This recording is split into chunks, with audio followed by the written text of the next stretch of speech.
함께 보실 하나님 말씀은 잠언 3장 1절 말씀입니다. 제가 읽겠습니다. 내 아들아, 나의 법을 잊어버리지 말고 내 마음으로 나의 명령을 지키라. 아멘. 오늘 본문은 3장의 첫 절 말씀입니다. 여기서 솔로몬은 자신의 아들에게 자기가 가르치고 있는 이 법을 잊지 말고 그리고 마음으로 명령을 지켜야 된다라면서 당부하는 모습을 볼 수 있습니다.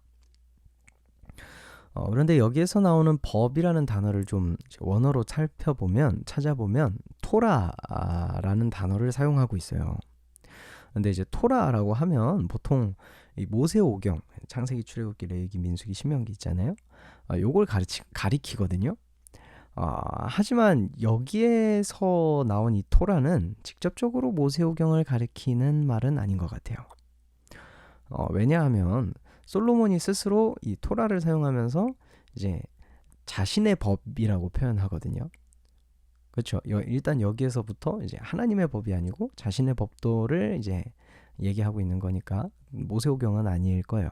마찬가지로 잠언 1장 8절에서도 토라를 사용하는데 거기에서도 어머니의 법을 이제 표현하면서 토라라는 단어를 써요. 그러니까 이 잠언에서 나오는 토라라는 단어를 사용했을 때 이거는 모세오경을 가리키는 경우가 있을 수 있겠죠. 하지만 그 때에 따라서 맥락에 따라서 이게 하나님의 법을 가리키는 게 아니고 그냥 어떤 법도 지켜야 될 규칙 이런 것들을 표현할 때도 토라를 사용했다는 것을 알 수 있겠죠. 그렇죠? 하지만 그럼에도 불구하고 이 이스라엘 사회의 특수성을 우리가 조금 생각해 볼 수 있을 것 같아요. 이스라엘이라는 사회는 아무래도 종교가 우위에 있는 그런 사회입니다. 하나님을 믿는 사람들, 하나님의 백성된 사람들이 모여있는 국가가 이스라엘이었기 때문에 그렇습니다. 그렇다면 이 신종국가인 이스라엘에서 그것도 왕실에서 왕자를 가르치는 이 법도라고 생각을 했을 때 그 법도는 당연하게도 여호와의 말씀, 하나님의 말씀에 기반해서 만들어진 법도일 겁니다. 그렇죠?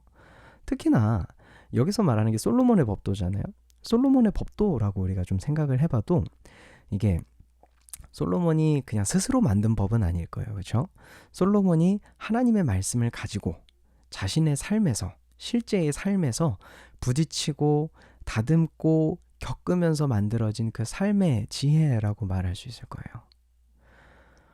그렇기 때문에 여기에서 법과 명령이라고 했을 때는 직접적으로는 솔로몬이 가르치는 법도를 가리키겠지만 조금 우리가 이만큼을 더 돌려서 생각을 해보자면 그 안에는 이미 하나님의 말씀, 모세오경이 녹아들어져 있다라고 볼 수 있을 겁니다. 그렇게 이 두 가지를 모두 포함해서 볼 수 있습니다. 이게 단어를 그냥 직접적으로 다이렉트로 꽂는 게 아니고 이런 배경들을 생각하고 나서 요거를 보면은 라고 할 수 있는 해석이 되는 거죠. 그렇죠? 네, 그렇습니다. 오늘 하루 하나님의 말씀과 뜻을 따르기를 원합니다. 지금까지 제가 배우고 정립했던 이 하나님의 말씀 그리고 그 뜻을 생각해 봅니다. 그래서 오늘 하루 이 법도를 내가 지금까지 배우고 겪어왔던 그것을 내 삶 속에서 녹여낼 수 있는 오늘 하루가 되도록 노력하겠습니다.